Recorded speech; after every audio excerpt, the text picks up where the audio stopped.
The council chamber smelled of juniper smoke and judgment. Celeste Stoneheart stood in the center of the sand-worn stone floor, her wrists bound with leather cords that bit into her skin each time she shifted her weight. 7 months pregnant, her belly strained against the rough linen of her tunic, and her wolf paced restlessly beneath her skin, sensing danger from every direction. 20 elders sat in a semicircle before her, their weathered faces carved by decades of desert winds. Her father occupied the second seat from the center. Beta Marcus Stoneheart, the man who had taught her to track scorpions by starlight and read the mood of sandstorms.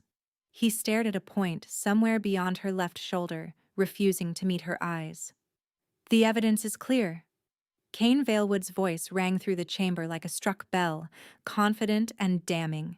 Her cousin circled her slowly, close enough that she could smell the sage oil he used in his hair. Maps of our patrol routes, schedules of our supply caravans, all found in Celeste's quarters, addressed to the Dustfang Raiders. A murmur rippled through the elders. Celeste's hands curled into fists, her nails digging crescents into her palms. Those documents were planted. Cain knows this because he put them there himself. Desperation makes liars of us all, Cain said smoothly.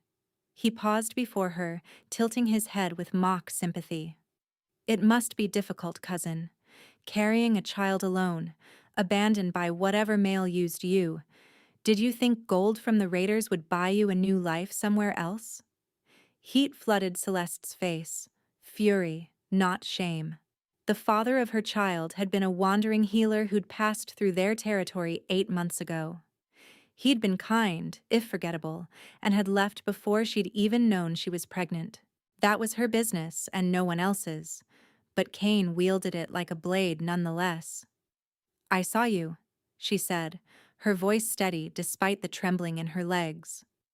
3 months ago, at the Eastern Ridge, you were meeting with 2 Dustfang scouts. I saw the papers change hands.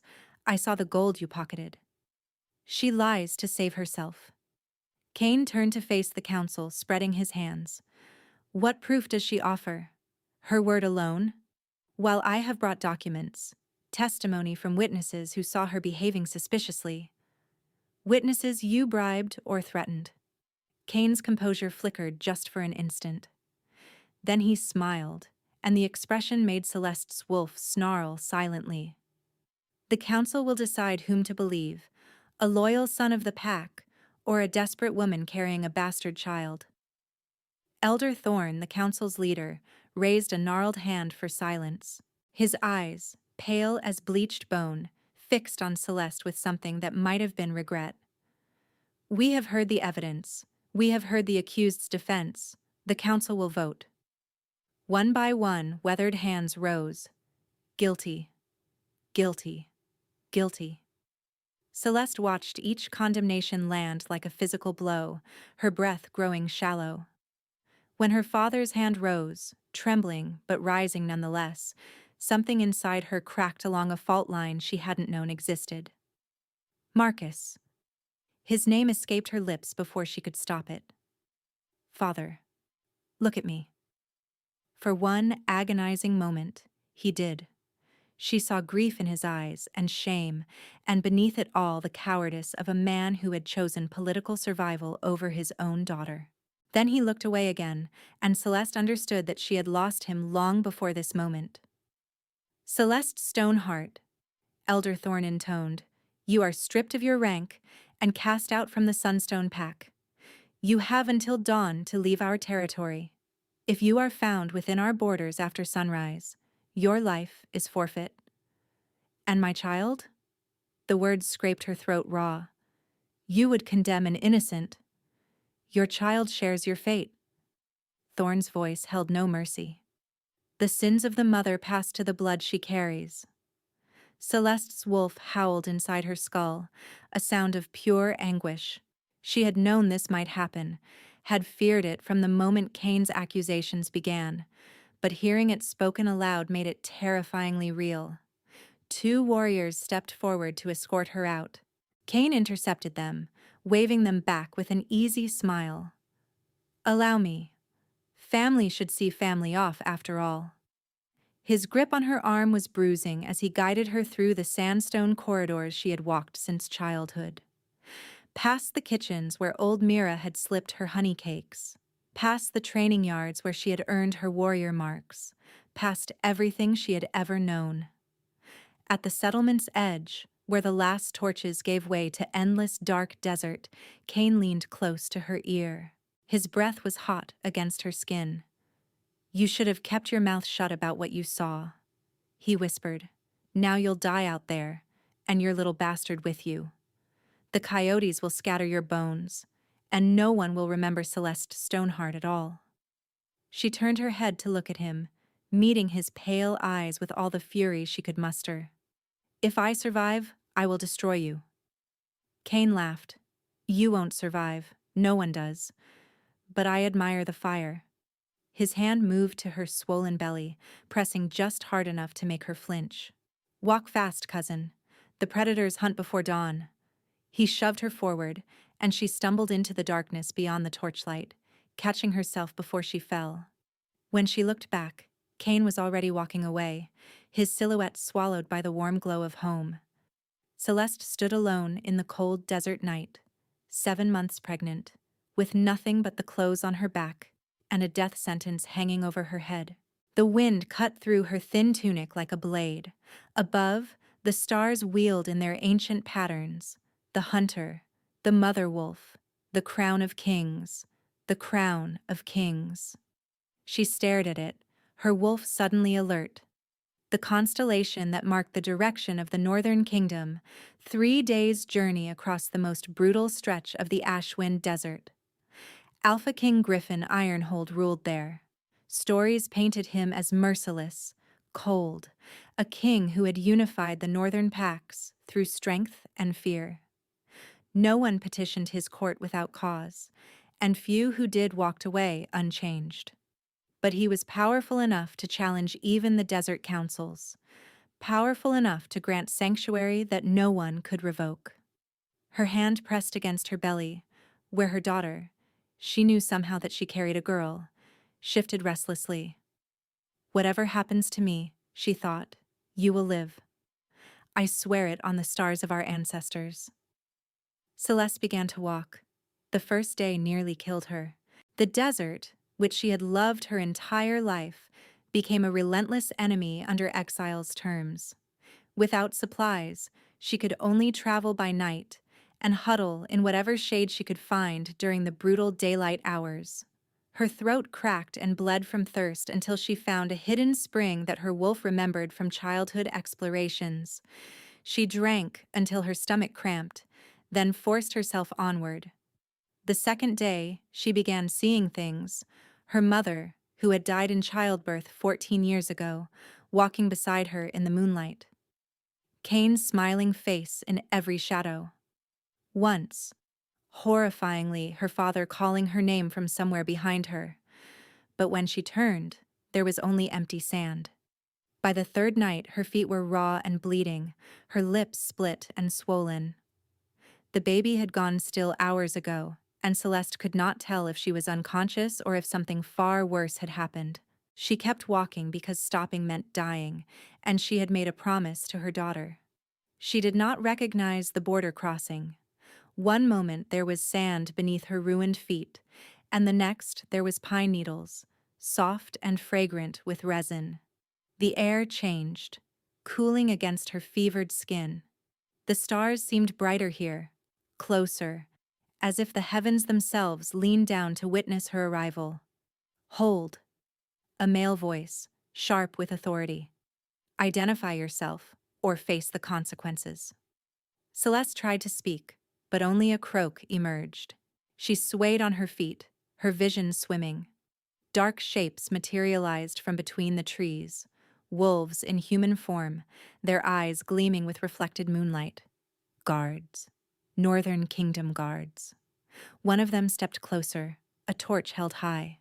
His eyes widened as the light fell across her face, her swollen belly, the blood staining her feet. "Goddess above," he breathed, "what happened to you?" "Sanctuary." The word tore itself from her throat like a living thing.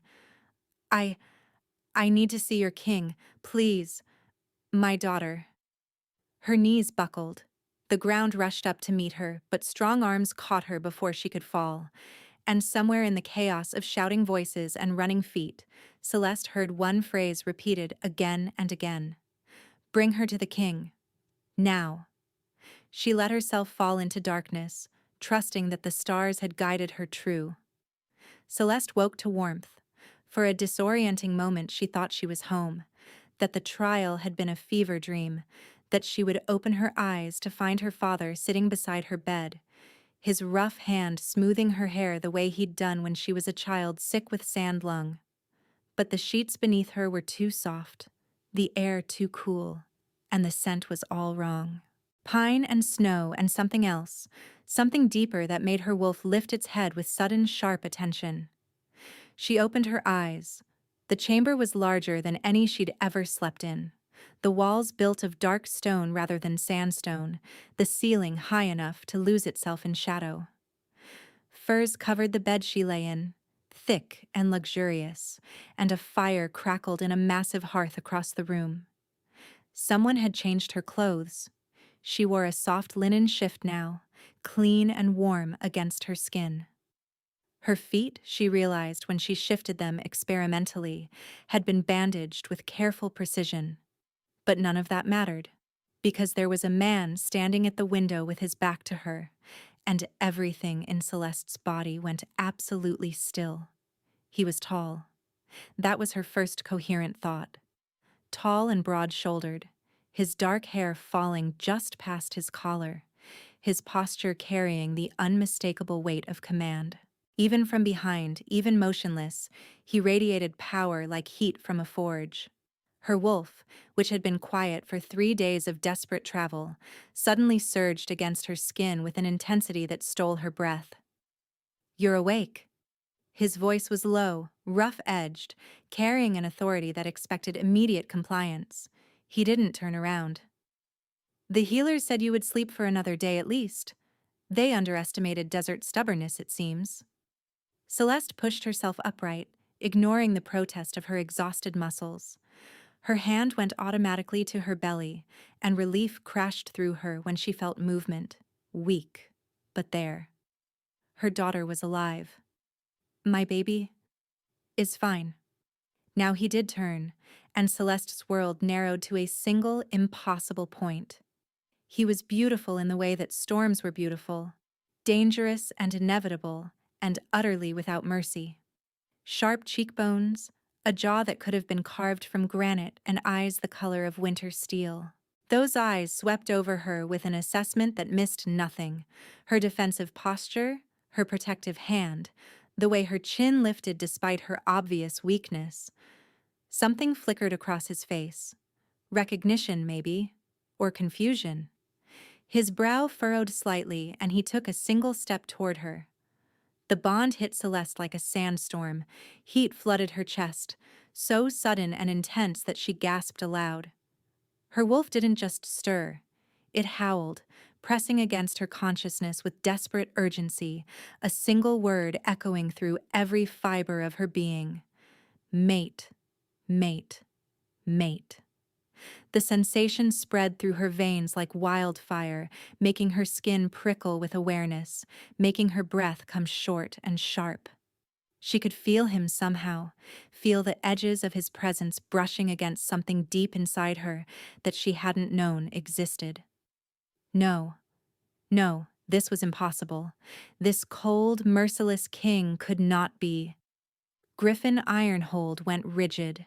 His eyes, which had been gray as winter storms, bled amber at the edges, gold flooding his irises like sunrise over snow. A sound rumbled from his chest, not quite a growl, not quite a word, and his hands clenched at his sides, claws extending from his fingertips before he seemed to catch himself. "What?" His voice had dropped an octave, rough with something that sounded almost like pain. "What are you?" "I don't—" Celeste's voice cracked. Her wolf was going mad inside her, whining and pressing forward, desperate to close the distance between them. She gripped the furs with white-knuckled hands, trying to anchor herself against the tide of sensation. This isn't possible. You can't be. Say it. He moved closer, and every step sent another wave of heat through her body. His control was slipping. She could see it in the tension of his shoulders, the way his pupils had dilated until only a ring of gold remained. Say what you feel, what your wolf knows. Celeste's mind rejected it even as her blood sang with recognition. 3 days ago, she had been cast out by her own people. Her father had voted for her exile. Her cousin had tried to kill her. She was 7 months pregnant with another man's child, broken and bleeding and desperate for nothing more than survival. And the fates had given her this. A mate bond. To the most powerful alpha in the Northern Territories. To a man whose reputation spoke of ice and iron, of enemies crushed without mercy. Their eyes locked. The connection that had been building between them snapped taut, and Celeste felt it settle into her bones, a golden thread stretching from her heart to his, incomplete, but undeniable. She could feel his shock bleeding through, his wolf clawing at his control, his fierce and terrible focus narrowing to her and her alone. Mate, she whispered, and the word tasted like surrender. Griffin closed his eyes. When he opened them again, some of the gold had receded, but his voice remained raw. This changes everything. It changes nothing. Celeste forced steel into her tone, though her body trembled with the effort of resisting the pull toward him. I came here for sanctuary, not this. I need your protection for my daughter. Whatever this bond is, it doesn't mean I'm yours to command. A muscle ticked in his jaw. You think I don't know that? He turned away abruptly, pacing toward the fire as if he needed distance as badly as she did. I've waited 33 years for a mate. I'd made peace with never finding one. And now... He gestured sharply at her swollen belly, at her battered body, at everything about her that must have seemed utterly wrong for a king's mate. Now the fates send me a pregnant exile from the desert packs, and you think I intend to command you? Celeste had no answer for that. She sat in the massive bed, surrounded by luxury she'd never dreamed of, and watched the Alpha King of the Northern Kingdom struggle with a truth that neither of them had asked for. Finally, Griffin turned back to face her. The gold had faded entirely from his eyes now, leaving them gray and guarded. You will have your sanctuary, he said. Whatever else this bond means, that was promised from the moment my guards carried you through my gates. You and your child are under my protection, and no one, not your former pack, not their councils, not anyone, will touch you while you remain in my kingdom. He moved toward the door, and Celeste felt the distance between them like a physical ache. Her wolf whined in protest, wanting him closer, wanting the warmth of his presence even as her mind screamed warnings. Rest, Griffin said without looking back. The healers will attend you. We will discuss the rest of this when you're stronger. He left, and Celeste collapsed back against the pillows, her heart racing and her thoughts in chaos. Mate. The word echoed through her, impossible and undeniable. She pressed her hand to her belly, where her daughter kicked weakly against her palm. What have we gotten ourselves into? She whispered. The baby had no answer. Neither did she. Celeste woke again in darkness, gasping from a nightmare that clung to her like cobwebs. Cain's face, twisted with malice. Her father's back as he walked away. The endless, merciless desert swallowing her whole while her daughter's heartbeat faded to silence. She sat up, pressing her hand to her chest as if she could slow the racing of her heart through sheer will. The fire had burned low, casting dancing shadows across the unfamiliar walls. For a moment she felt utterly alone, more alone than she had in the desert, because at least there she'd had purpose driving her forward. Then she noticed the light beneath the door. Celeste slid out of bed carefully, her bandaged feet protesting as they met the cold stone floor. She moved silently, a skill her father had taught her, back when he'd still looked at her with pride, and pressed her ear to the heavy oak.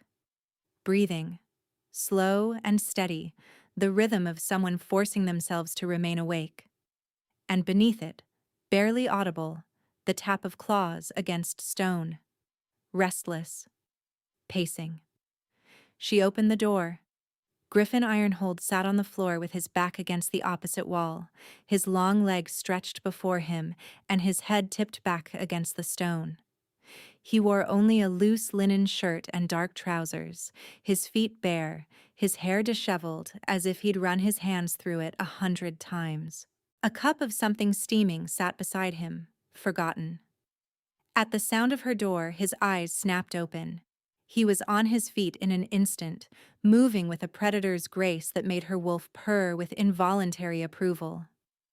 "You should be resting." His voice was rough with exhaustion. The healers said, "Why are you sitting outside my door?" The question hung between them. Celeste watched emotions flicker across his face. Surprise, then something that might have been embarrassment, then a careful blankness that she suspected he wore like armor. "The bond," he said finally. "It's incomplete, unsettled. Your distress bleeds through in your sleep, and I—" He cut himself off, jaw tightening.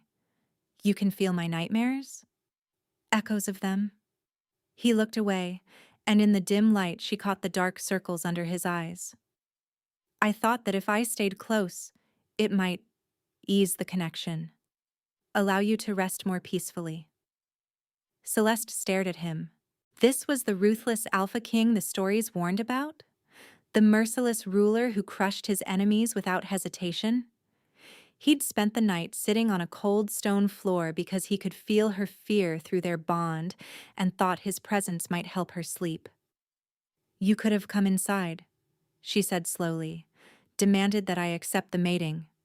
No one would question a king claiming his mate." Griffin's eyes met hers, and she saw something fierce burning in their depths.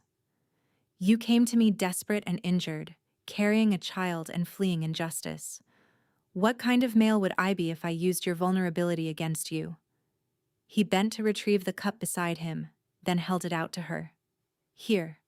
It's gone cold, but the herbs will still help you sleep without dreams." She took it, their fingers brushing in the exchange. Heat sparked through her at the contact, and she saw his throat move in a hard swallow. But he stepped back, giving her space. "Griffin." His name felt strange on her tongue, intimate, despite everything. "You truly don't expect me to just submit to this? To be what you want me to be?" "I expect nothing from you that you don't freely give." His voice was quiet, sincere in a way that made her chest ache. "The mate bond doesn't make you my property, Celeste. It makes you my equal. My partner, if you choose to accept it. And if you don't—" He paused, and she saw the effort it cost him to say the next words. "If you don't, I will still protect you, still give you sanctuary. The bond will remain incomplete, and it will be difficult. But I would rather have you here and distant than force you into something that makes you hate me." Celeste looked down at the cup in her hands, breathing in the scent of chamomile and something sweeter she didn't recognize. Her wolf was quiet now, settled by his nearness, and she realized with a start that the frantic edge of her fear had faded. "The stars are different here," she said instead of responding to his declaration. "I used to know every constellation. My father taught me to navigate by them. But these? I don't recognize them." Griffin moved to stand beside her, not touching, but close enough that she could feel his warmth. "The northern skies take some adjustment, but they're beautiful once you learn them." He pointed through a high window at the end of the corridor. "There, see those 5 bright points forming a crown? We call that the Wolf King's diadem. And beside it, the Mother Star. She's supposed to watch over those who've lost their way." Celeste followed his gaze, and something tight behind her ribs loosened slightly. In the desert, We have the crown of kings. It pointed me here, when I was trying to decide where to run. The stars guided you well. Then, they stood in comfortable silence for a long moment, and Celeste felt something shift between them. Not acceptance, not yet, but the first tentative possibility of it. He had shown her gentleness when she expected cruelty, had given her space when he could have taken, had sat outside her door all night just to ease her nightmares. She didn't trust it, didn't trust him. But she was beginning to think that maybe, with time, she might. Go to bed, she said finally, softening the command with something that was almost a smile. You look terrible. Griffin's lips twitched. As my lady commands. I'm not your lady. Not yet. He inclined his head, acknowledging her boundaries even as his words implied hope. Sleep well, Celeste of the desert sands. Tomorrow will bring new challenges, but tonight, you're safe. I swear it. He walked away down the corridor and Celeste watched him go, the tea cooling in her hands and her wolf humming with a quiet contentment she hadn't felt in months. The great hall fell silent when Celeste entered. She had insisted on taking her meals with the rest of the court, despite the healer's protests. 3 days of lying in bed had left her restless, and she refused to hide like some shameful secret tucked away in the king's private chambers. Her daughter needed her to be strong, to face whatever whispers awaited her with her head held high. She hadn't expected the whispers to be quite so loud. Desert stray, can you believe it? Pregnant with goddess knows whose child. The king has lost his mind if he thinks we'll accept. Celeste kept her spine straight and her chin lifted, walking toward the seat a servant had indicated. The nobles parted around her like water around stone, their eyes sliding over her swollen belly with poorly concealed contempt. She was achingly aware of how she must look to them.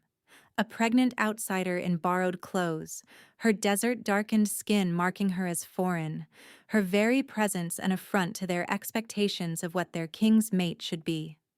She had almost reached her seat when a woman stepped deliberately into her path. You must be the new pet. The noblewoman was beautiful in the cold, polished way of northern wolves. Pale hair, pale eyes, a smile that showed too many teeth. I'm Lady Elowyn. I was to have been Griffin's queen before you dragged yourself across his threshold. Behind Celeste, conversation continued, but she felt dozens of eyes turning toward them, eager for spectacle. Her wolf rose beneath her skin, hackles raised. Forgive me, Celeste said evenly. I don't remember being introduced to any of Griffin's former prospects. Then again, I've been rather busy not dying in the desert. Lady Elowyn's smile flickered. Bold words for a woman carrying another male's bastard. Tell me, do you truly think the king will raise some vagabonds get as his own? That any of us will bow to you as queen? The hall had gone quiet now, every ear straining to catch their exchange. Celeste saw hunger in some faces, calculation in others. They wanted her to crumble, wanted confirmation that she was exactly what they suspected, unworthy. Before she could respond, a familiar voice cut through the tension like a blade. Lady Elowyn. Griffin's tone could have frozen water. He stood in the doorway of the hall, and the crowd parted hastily before him as he strode toward them. You forget yourself. Your Majesty. Elowyn dipped into a curtsy, but there was defiance in the angle of her chin. I meant no offense. I merely sought to welcome your guest. My mate. Griffin's voice carried to every corner of the hall, and Celeste heard gasps ripple through the assembled nobles. Let there be no confusion.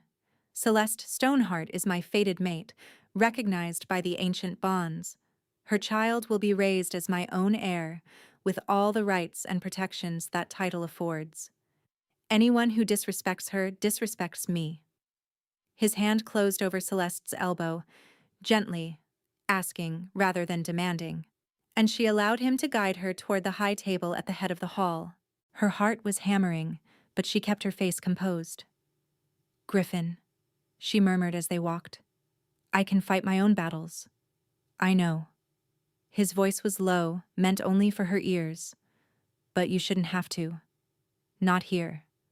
Not while you're still healing." They reached the high table, and Griffin pulled out a chair for her before taking his own seat.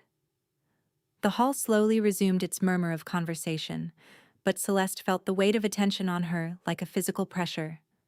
She reached for a piece of bread, and her hand trembled slightly. Exhaustion, she told herself. Not emotion. Definitely not emotion. Under the table, Griffin's fingers brushed against hers. A brief touch. Easily missed, but warm and grounding. She didn't pull away. "You didn't have to do that," she said quietly. "Declare me your mate in front of everyone. They'll expect things now. Ceremonies. Public acknowledgement. They would have expected those things regardless." He met her eyes, and she saw no regret in his gaze. "I simply accelerated the timeline. You shouldn't have to endure their cruelty while we determine how to proceed with the bond." "And if I never accept it? If I take your sanctuary but reject the mating?" Something flickered in his eyes. Pain, quickly masked. "Then I will announce that the bond was found to be incompatible. I will help you establish yourself independently. I will still protect you and your child." His jaw tightened. "It would be difficult, but I would survive it." Celeste studied his face, looking for the lie, the manipulation. She had grown up in a pack where every kindness came with strings attached, where her own father had sold her to save his political standing. She didn't know how to trust without waiting for the other shoe to drop. But Griffin met her scrutiny without flinching, and she felt nothing through their incomplete bond except steady, patient determination. "Give me time," she found herself saying.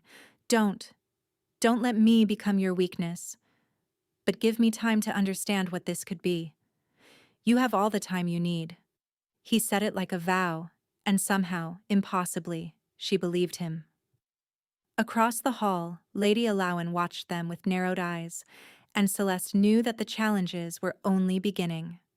But for the first time since her exile, she didn't feel entirely alone. The Alpha King had declared her his equal, his mate, the mother of his heir. Whether she accepted the bond or not, she had found something she'd never expected to find again. She had found sanctuary, and perhaps, just perhaps, the beginning of something more. The feast stretched on for hours, and Celeste's exhaustion deepened with every passing minute. She picked at the food before her: roasted venison, root vegetables glazed with honey, fresh bread still warm from the ovens. But her appetite had fled sometime around the third noble who'd approached the high table to offer congratulations that felt more like assessments. They smiled with their mouths while their eyes catalogued every detail: the desert-darkened tone of her skin, the swell of her pregnant belly, the simple gown she wore that couldn't compete with the silks and velvets surrounding her. Griffin fielded most of the conversations, his responses clipped and formal, but she noticed how his hand never strayed far from hers beneath the table. That small point of contact anchored her when the whispers threatened to overwhelm. Desert stray. Another male's bastard. Unworthy. Lady Alawen's words echoed in her mind, and Celeste forced herself to sit straighter. She had not crawled across the Ashwin desert with bleeding feet and a fever burning through her veins to crumble under the weight of court gossip. Her daughter shifted within her, a small flutter of movement that sent relief cascading through Celeste's chest. Still alive, still fighting, just like her mother. "You need rest." Griffin's voice was low, meant only for her ears. Celeste turned to find him watching her with an intensity that made heat pool in her belly, heat she refused to acknowledge. "I'm fine." "You're swaying in your seat." His fingers brushed her knuckles. "The healers said you shouldn't have left your chambers for another day at least. I've already pushed you too far by bringing you here." "You didn't bring me anywhere," I chose to come. The distinction mattered, even if she couldn't articulate why. But perhaps you're right. I should return to my rooms. Griffin rose immediately, and the hall fell silent. Every eye turned toward them as he offered her his hand. Celeste took it, allowing him to help her to her feet, and she hated how much she needed the support. Her body ached in ways she'd never experienced before. The combination of the desert crossing, the sand lung that had nearly claimed her as a child flaring in her weakened state, and the demands of pregnancy leaving her hollowed out. "I'll escort you," Griffin said, and something in his tone made it clear this wasn't a suggestion. They walked through the hall together, and Celeste kept her chin high despite the trembling in her legs. She would not let these northern wolves see her falter. She was a daughter of the desert, born under scorching suns and raised on stories of wolves who bent to nothing and no one. The corridor beyond the great hall was blessedly quiet, the stone walls muffling the sounds of the feast behind them. Celeste's breath came easier once they were away from the press of bodies and the weight of so many watching eyes. "You did well," Griffin said. "I did nothing except sit and eat bread. You held your ground against Alowan. You let them see that you won't be cowed." He glanced down at her, and in the torchlight, she caught the amber glow bleeding into his gray irises. "That matters more than you know. This court is full of predators waiting for signs of weakness." "Then perhaps you should have chosen a mate who wasn't already half dead from exhaustion and 7 months pregnant." The words came out sharper than she'd intended, and she immediately regretted them. But Griffin only smiled, a small thing, barely visible, but genuine. "I didn't choose you, Celeste. The bond did. And I'm beginning to think it chose better than I ever could have." She didn't know how to respond to that, so she said nothing.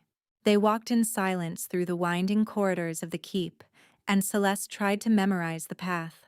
Stone walls gave way to tapestries depicting wolf hunts and ancient battles. Torches flickered in iron sconces.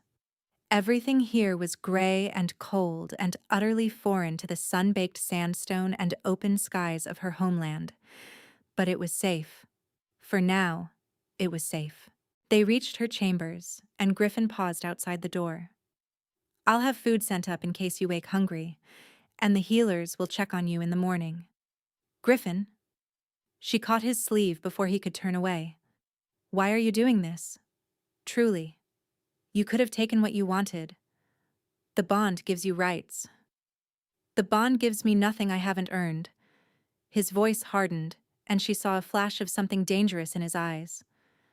"I've waited 33 years for a mate. I will not destroy that gift by forcing what should be freely given." "But your court? Your people? They expect—" "Let me worry about my court and my people." He covered her hand with his own, and warmth spread up her arm from the point of contact. "You worry about healing, about your daughter, about deciding whether you can trust me." He stepped back, breaking the contact, and Celeste felt the loss more keenly than she wanted to admit. "Good night, Celeste." "Good night, Griffin." She slipped into her chambers and closed the door, leaning against it as she struggled to catch her breath. Her wolf paced beneath her skin, agitated by the incomplete bond, yearning for something Celeste wasn't ready to give. "Mate," her wolf insisted. "Safe. Ours." "Nothing is ours," Celeste whispered. "Not yet. Maybe not ever." But even as she said the words, she felt the falseness in them. 3 days passed in a blur of sleep and healing and quiet meals brought by servants who wouldn't meet her eyes. Celeste's strength returned slowly, the fever that had plagued her finally breaking on the second night. The healers declared her daughter healthy, the heartbeat strong and steady, and Celeste wept with relief when they told her. She spent her waking hours exploring the boundaries of her chambers, a sitting room with a fireplace large enough to roast a boar, a bedroom with a bed so soft she felt like she was drowning in clouds, a small private balcony that looked out over the northern mountains. Snow dusted the peaks even now, in what should have been summer, and Celeste shivered at the sight. On the fourth morning, a knock at her door brought unexpected visitors. Lady Celeste. A serving girl curtsied, her eyes wide with barely concealed curiosity. Lord Aldrich Greymane requests an audience. He says he brings greetings from the Northern Council. Celeste's instincts prickled. She had not been introduced to any Lord Aldrich, had not heard his name mentioned in the brief conversation she'd had with Griffin or the healers. But refusing to see him might be seen as a slight, and she could not afford to make enemies when she had so few friends. Send him in. The man who entered was perhaps 50, with silver threading through dark hair and a face that might have been handsome before bitterness carved lines around his mouth. He walked with the confident stride of a wolf who knew his place in the pack hierarchy and believed it should be higher. Lady Celeste. He bowed, but his eyes never left hers, assessing. I am honored to finally meet the woman who has captured our king's attention. Lord Aldrich. She inclined her head, one hand resting protectively over her belly. I was not aware the council wished to greet me. Oh, this is an unofficial visit? He smiled, and something cold slithered down Celeste's spine. I wanted to offer my personal welcome and perhaps some friendly advice. Advice? The Northern Court can be treacherous for those unfamiliar with its currents. He moved closer, and Celeste resisted the urge to step back. She would not show fear. Alliances shift like winter winds. Friends become enemies in the space of a single feast. Are you suggesting I should be wary of someone, Lord Aldrich? I'm suggesting that you should be wary of everyone. His smile widened, but it didn't reach his eyes. Including those who seem most eager to protect you. After all, King Griffin has made many promises over the years. To many women. Lady Alawen is not the only one who expected to wear his crown. The implication hung in the air, poison wrapped in silk. Celeste's wolf snarled, and she let some of that fury bleed into her voice. I appreciate your concern, Lord Aldrich, but I am perfectly capable of navigating treacherous waters. I was raised in the Ashwind Desert, where every sandstorm can kill and every creature hides venom beneath beautiful scales. She met his gaze without flinching. I learned to read danger before I learned to read words. Something flickered in his expression, surprise, perhaps, or reassessment. He bowed again, more deeply this time. I see I underestimated you, Lady Celeste. Perhaps King Griffin's choice is wiser than some of us believed. He turned to leave, then paused at the door. Oh, I nearly forgot. Word has arrived that a delegation from the Desert Pacts will reach our borders within the week. They claim to seek reconciliation. Celeste's blood turned to ice. What delegation? Several pack representatives, I believe, led by a young wolf named Cain Valewood. Aldrich's smile was razor-sharp. I understand he's your cousin. How fortunate that you'll have family nearby to support you during this transition. He left before she could respond, and Celeste sank into the nearest chair, her legs suddenly unable to support her weight. Cain was coming. Cain, who had betrayed his own pack to the Dustfang raiders.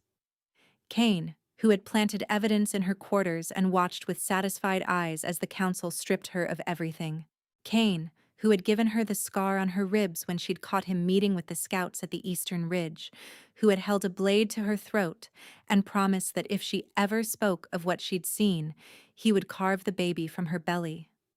Cain was coming here, to the one place she'd thought herself safe.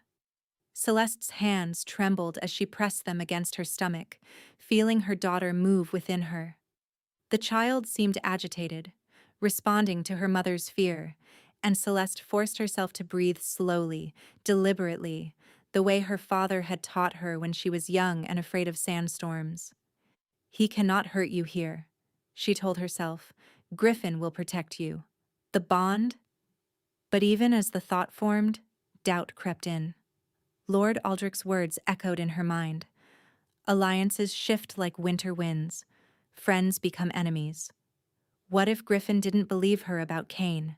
What if the northern wolves sided with the desert delegation, unwilling to cause conflict over a pregnant exile's accusations? She had no proof of Cain's treachery except a scar and her own word, and her word had meant nothing to the Sunstone Council. Why should it mean anything here? A knock at the door made her flinch. She rose on shaking legs, expecting Aldrich to have returned with more veiled threats. But it was Griffin who stood in the doorway, his expression shifting from neutral to concerned the moment he saw her face. What happened? Her voice cracked, and she hated herself for the weakness. Lord Aldrich came to see me. He told me, he said... She couldn't finish. The words tangled in her throat, caught between fear and fury and the horrible certainty that everything she'd fought for was about to crumble. Griffin closed the distance between them in 2 strides. His hands cupped her face, gentle despite their size, and he tilted her head up until she was forced to meet his eyes. "Tell me." And something in his voice, the absolute certainty, the barely leashed violence waiting for a target, broke something loose in her chest. "Cain is coming." The name tasted like ash. "My cousin. The one who framed me. Who tried to kill me when I discovered what he'd done. He's leading a delegation to your court, and he's coming here, and I don't have proof, Griffin. I don't have anything except my word and a scar he gave me when he held a blade to my throat and... Breathe!" The command cut through her spiral and Celeste gasped, realizing she'd been speaking without taking air.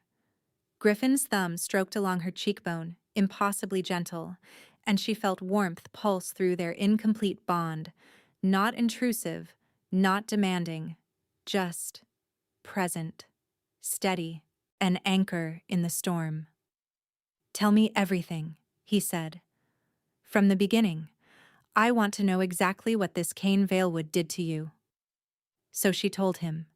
She told him about the night 3 months ago when she'd followed tracks to the eastern ridge and found her cousin exchanging papers with 2 Dustfang scouts. About the gold that changed hands, the patrol schedules she'd recognized, the maps that showed vulnerable positions in the pack's defenses. About Cain's face when he turned and saw her watching, the moment of shock that became calculation, that became cold resolve. She told him about the knife he'd pressed to her ribs, the shallow cut he'd carved as a warning, the whispered promise that if she breathed a word of what she'd seen, he would ensure she never breathed again. She told him about the weeks of silence that followed, how she'd struggled with the terrible knowledge, afraid to speak, and equally afraid to stay quiet while her pack was betrayed from within. And she told him about the day Cain struck first, the maps and patrol schedules planted in her quarters, the accusation before the council, her father's face as he voted guilty without meeting her eyes. When she finished, Griffin was utterly still. His eyes had gone pure gold, no trace of gray remaining, and his claws had extended without his seeming to notice. The predator looked out through those eyes, ancient and merciless. "He will never touch you again." Griffin's voice was barely human, roughened by the wolf rising beneath his skin. "This I swear on my blood and my bond. Cain Valewood will answer for what he's done, and no delegation will stop me from delivering justice."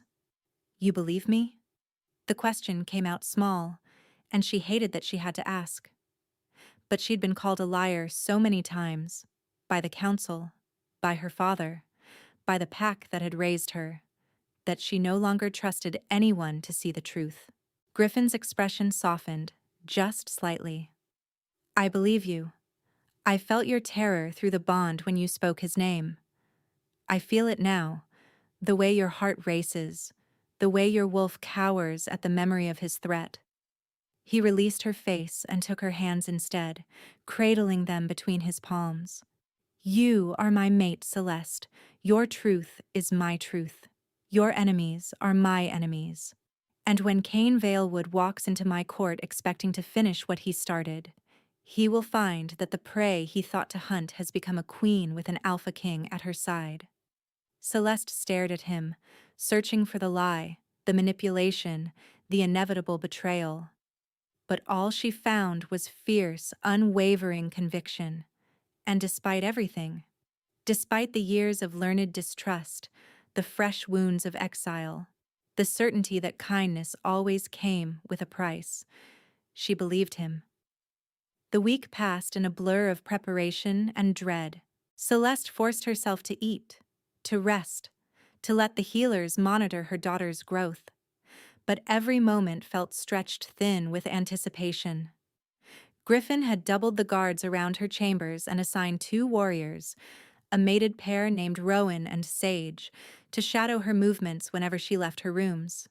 She'd bristled at first, her wolf chafing at the implication that she needed protection, but she'd seen the logic beneath the precaution. Cain had tried to kill her once. He would certainly try again. On the morning the delegation arrived, Celeste stood at her window and watched them ride through the northern gates. 12 wolves in desert leathers, their horses dusty from the long journey. At their head rode Cain, his pale hair gleaming in the weak winter sunlight, his posture radiating easy confidence. He looked up as if sensing her gaze, and even from this distance she saw his smile. Her stomach lurched and she pressed a hand against it, feeling her daughter shift restlessly. "It's all right," she murmured, though she wasn't sure if she was speaking to her child or to herself. "He can't hurt us here." But the words felt hollow, and her wolf paced anxiously beneath her skin, unconvinced. The Alliance feast was scheduled for that evening, a formal welcome for the desert delegation, complete with northern dignitaries and enough witnesses that Cain couldn't possibly try anything overt, or so Griffin believed. Celeste wasn't so certain. Her cousin had always been clever, patient, willing to wait for the perfect moment to strike. She dressed carefully in a gown of deep green that Griffin had sent to her chambers, the fabric soft and flowing enough to accommodate her belly while still marking her as someone of importance. The color made her dessert-darkened skin glow, and when she caught her reflection in the polished silver mirror, she barely recognized herself. She looked like a queen. The thought brought a bitter smile to her lips. Queen of what? A kingdom that still whispered about her behind their hands? A mate bond she hadn't asked for and didn't fully understand? A knock at her door interrupted her thoughts. Griffin stood in the corridor, dressed in formal black with silver threading at the collar and cuffs. His eyes swept over her, warming with something that made heat bloom in her chest. "You look—" He paused, seeming to search for words. "Magnificent. I look like a desert wolf playing dress-up in northern finery." "You look like my mate." He offered his arm, and after a moment's hesitation she took it. His warmth seeped through the fabric of her sleeve, steadying her racing heart. "Are you ready?" "No." She saw no point in lying. "But I don't suppose that matters." "It matters to me." He covered her hand with his own, his grip gentle but firm. "Remember what I told you. You are not alone in this. Whatever happens tonight, I am beside you." They walked together through the torch-lit corridors, and Celeste felt the weight of watching eyes as servants and guards marked their passage. Some gazes held curiosity, others speculation, but none of the open hostility she'd feared. Perhaps Griffin's public declaration had changed more than she'd realized. The great hall blazed with candlelight, tables laden with food and wine, nobles in their finest garments clustered in groups that shifted and reformed like schools of fish. Celeste spotted Lady Alowen near the far wall, pale and beautiful in ice-blue silk, her expression carefully neutral as she watched them enter. And there, seated at a place of honor near the high table, was Cain. He rose as they approached, executing a bow so deep it bordered on mockery. "Cousin, what a pleasure to see you looking so recovered. When last we met, I feared the desert might claim you. I'm harder to kill than you assumed." Celeste kept her voice even, though her wolf snarled beneath her skin. "The Northern Kingdom has been very welcoming." "So I see." Cain's gaze flicked to Griffin, assessing, calculating. Your Majesty, I bring greetings from the Sunstone Council. They hope this delegation might begin to heal the rift caused by my cousin's unfortunate choices. A growl rumbled in Griffin's chest, low enough that only those nearest could hear. We will discuss the purpose of your visit in formal council tomorrow. Tonight is for celebration. Of course. Kane smiled, all charm and white teeth. I look forward to learning more about your kingdom. And perhaps reconnecting with dear Celeste. Family bonds are so important, don't you think? They took their places at the high table, Celeste positioned between Griffin and Lord Aeldrick, with Kane seated several places away, close enough to watch, far enough to prevent private conversation. The feast began with courses of roasted game and winter vegetables, honeyed breads and spiced wines, but Celeste barely tasted any of it. Her attention remained fixed on Kane, tracking his movements, noting who he spoke with and how they responded. Lord Aldrich, she noticed, seemed particularly attentive to her cousin's words. The two of them exchanged glances throughout the meal, small, quick looks that might have meant nothing but felt weighted with significance. The wine flowed freely as the evening progressed. Celeste sipped sparingly from her goblet, mindful of her daughter, but she watched others drink deeply. Kane's cup was refilled repeatedly by a nervous-looking servant, a young wolf she didn't recognize, his hands trembling slightly each time he approached the table. Something nagged at her attention.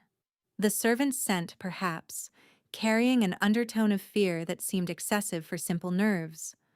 Or the way he avoided meeting anyone's eyes, his gaze fixed determinedly on the floor. When the servant approached Griffin's place with a fresh pitcher of wine, Celeste's instincts screamed. She didn't think.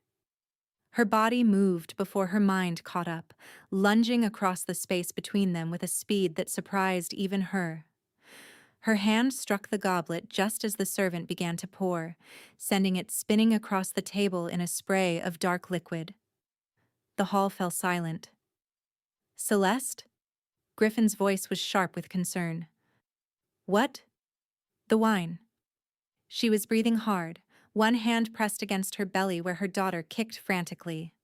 Something's wrong with the wine. I can smell it. The servant bolted. He made it 3 steps before Rowan appeared from nowhere, tackling him to the ground with a snarl. The pitcher shattered, spilling its contents across the stone floor, and even from across the room, Celeste caught the acrid undertone beneath the grape. Bitter, chemical, deadly. Poison. Griffin breathed. His eyes had gone pure gold, his claws extending as he rose from his seat. Someone tried to poison me. Not just you. Celeste turned to face Kane, who had gone very still in his chair. Tell me, cousin, did you think switching targets at the last moment would throw off suspicion? Or did you simply decide that killing the king would be more efficient than killing me? Kane's expression flickered. Surprise, then calculation, then a mask of wounded innocence. I don't know what you're implying, cousin, but I had nothing to do with this. Perhaps one of your northern enemies. Lord Aldrich. Griffin's voice cracked through the hall like a whip. Seize him. For a moment, nothing happened.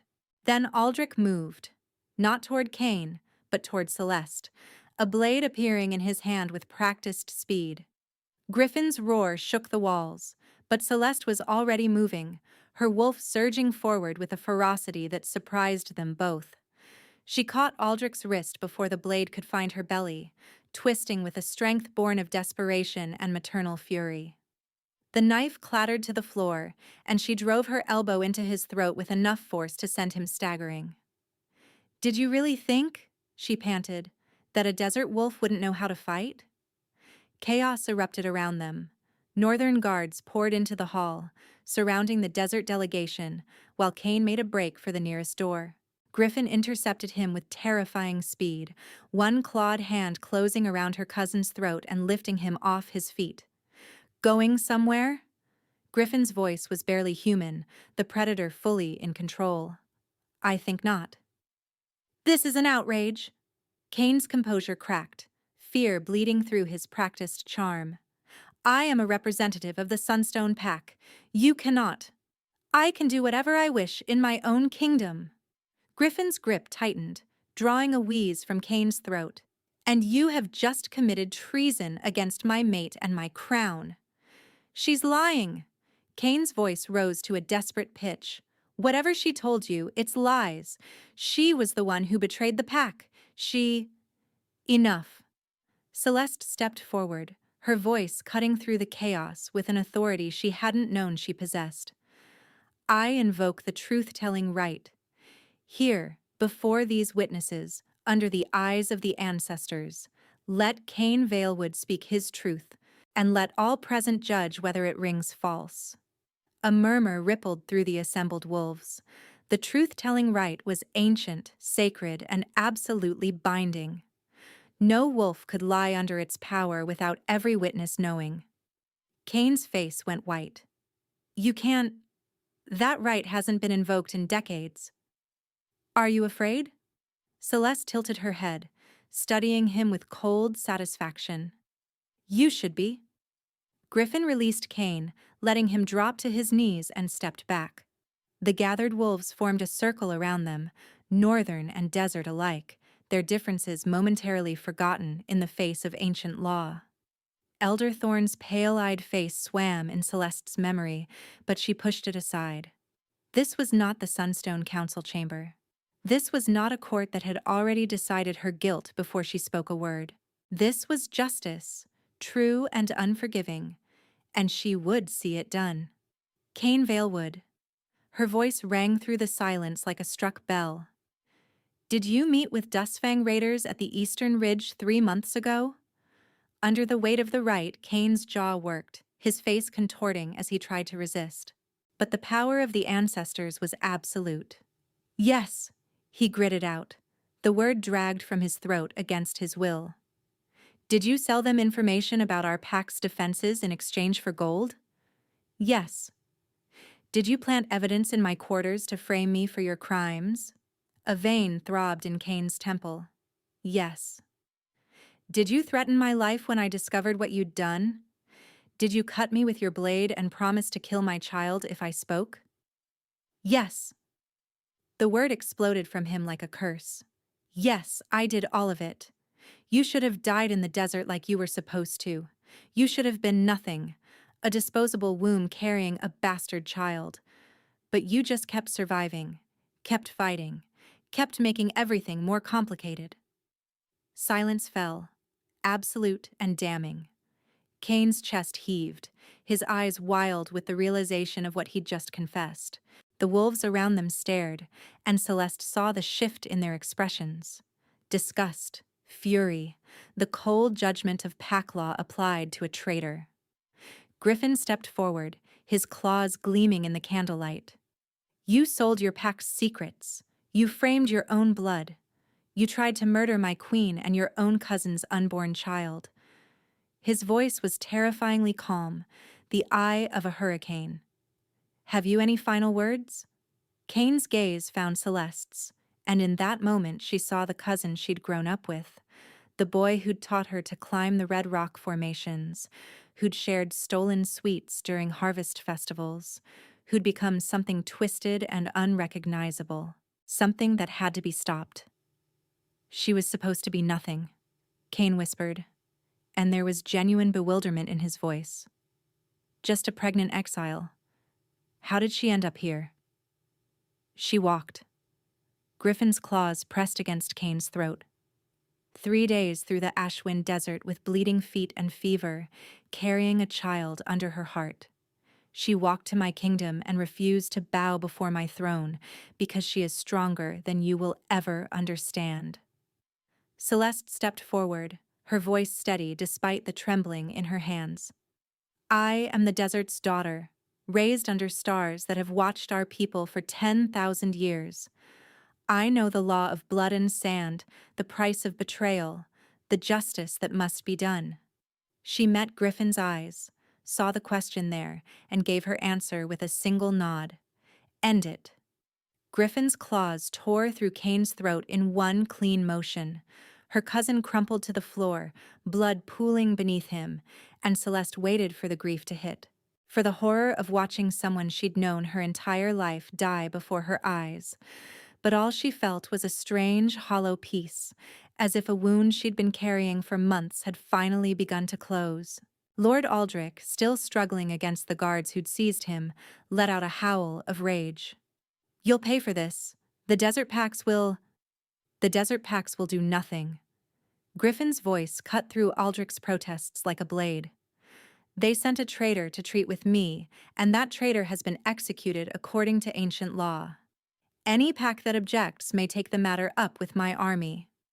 He turned to the remaining desert delegation, who stood pale and shaken against the far wall. "Return to your people. Tell them what you witnessed here.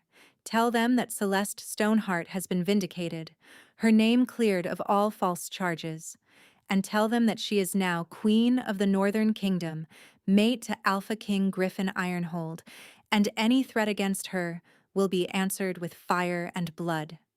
The delegation fled without another word. Later, much later, Celeste stood in Griffin's chambers, her hands still trembling despite her best efforts to still them. The night had blurred past in a haze of formalities. Aldrich's imprisonment, statements from witnesses, the careful disposal of Kane's body according to the old ways. Through it all, Griffin had remained at her side, a steady presence that anchored her to the present when her mind threatened to drift. Now they were alone, and the reality of everything that had happened pressed against her chest like a physical weight.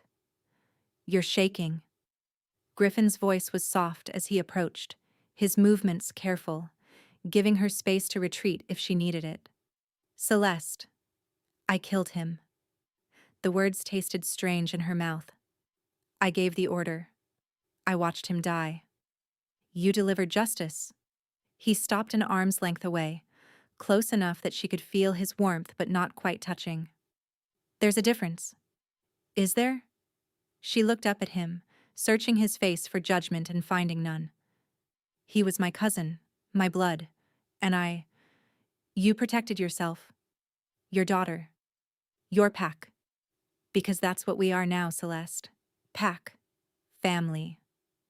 He reached out slowly, giving her time to pull away, and brushed a strand of hair from her face. Kane made his choices. He chose betrayal, chose violence, chose to threaten an innocent child. The consequences of those choices were his alone to bear. Celeste closed her eyes, letting his words wash over her. She wanted to believe him. She did believe him, or at least the logical part of her mind did. But the rest of her, the part that still remembered Kane teaching her to skip stones across desert springs, needed time to reconcile the two truths. "The bond is still incomplete." She wasn't sure why she said it. The words simply emerged, pulled from somewhere deep inside her. "I can feel it. This hollow space, where it should be whole." Griffin went very still. "Yes.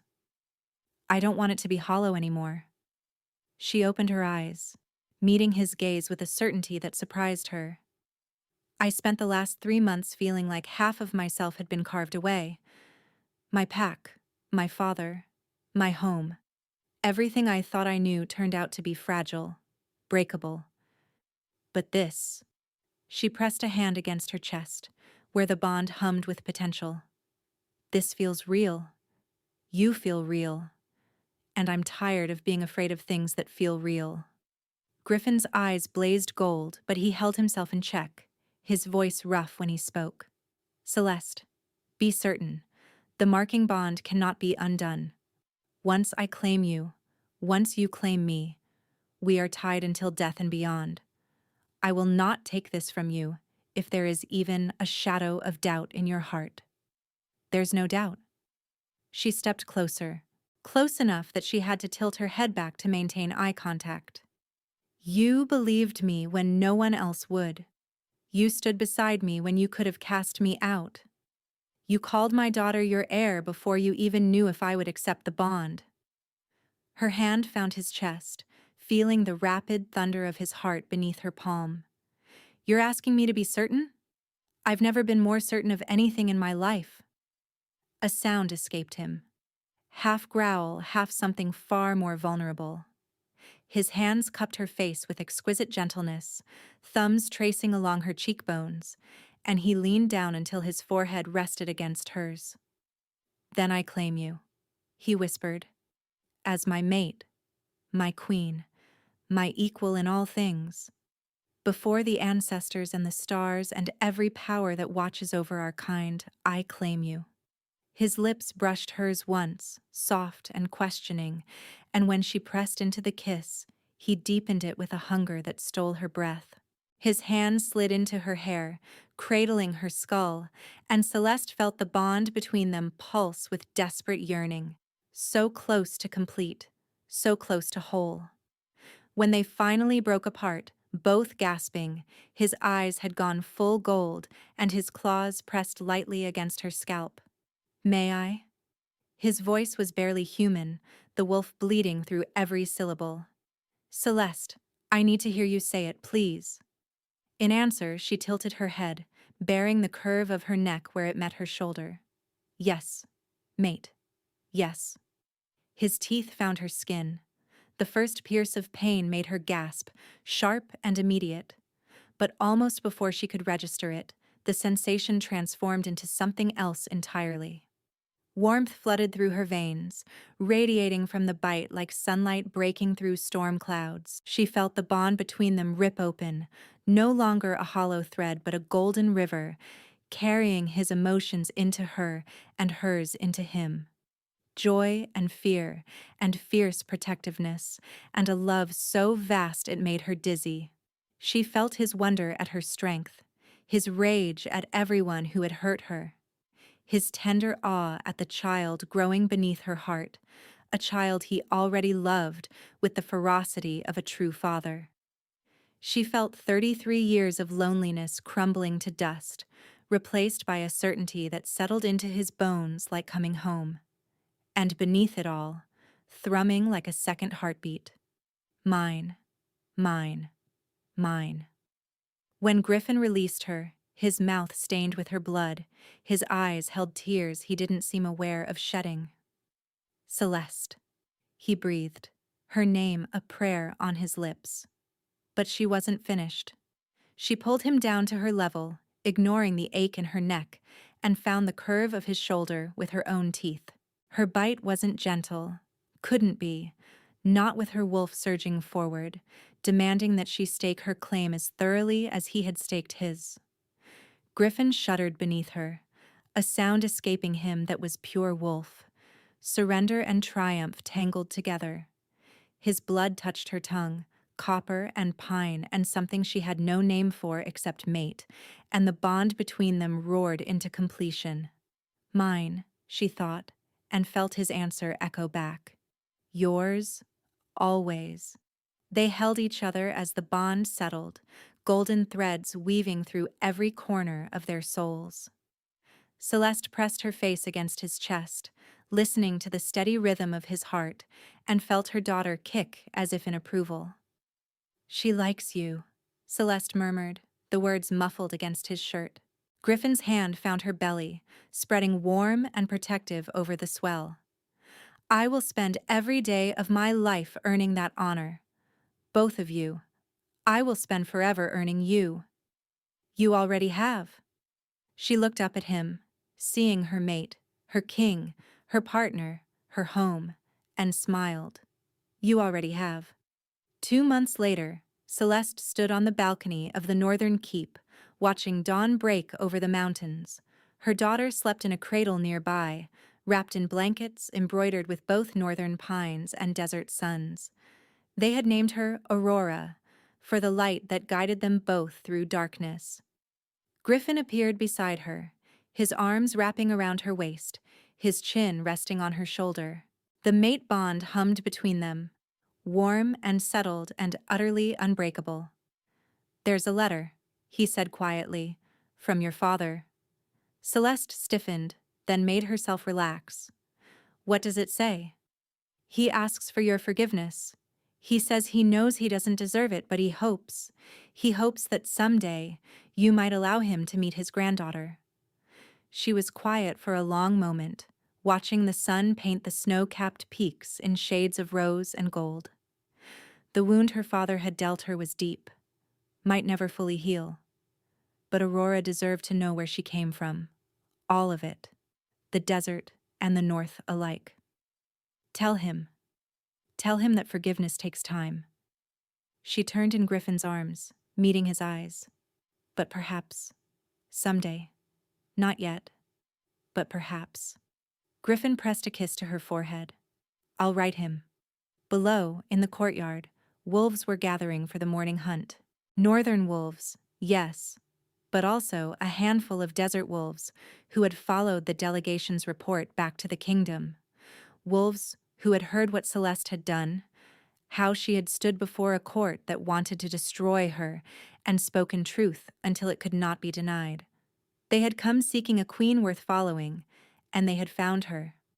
Celeste watched them form their hunting parties, northern and desert wolves running side by side, and felt something in her chest swell with fierce pride.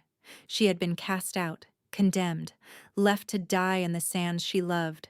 She had walked through fire and emerged carrying new life, and she had never bowed. Now she stood beside a king who had never asked her to. Aurora stirred in her cradle, and Griffin moved to pick her up, cradling their daughter with the same trembling reverence he'd shown the first moment she'd been placed in his arms. He brought her to Celeste, and together they watched the sunrise. Father, mother, child, the first of a new pack.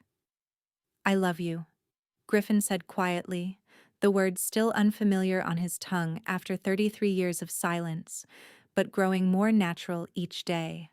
Celeste leaned into him, her mate, her equal, her home. I love you too. And somewhere in the distance, across the vast Ashwind Desert, the stars that had guided her north faded with the dawn. But their promise remained, written in the bond that would never break.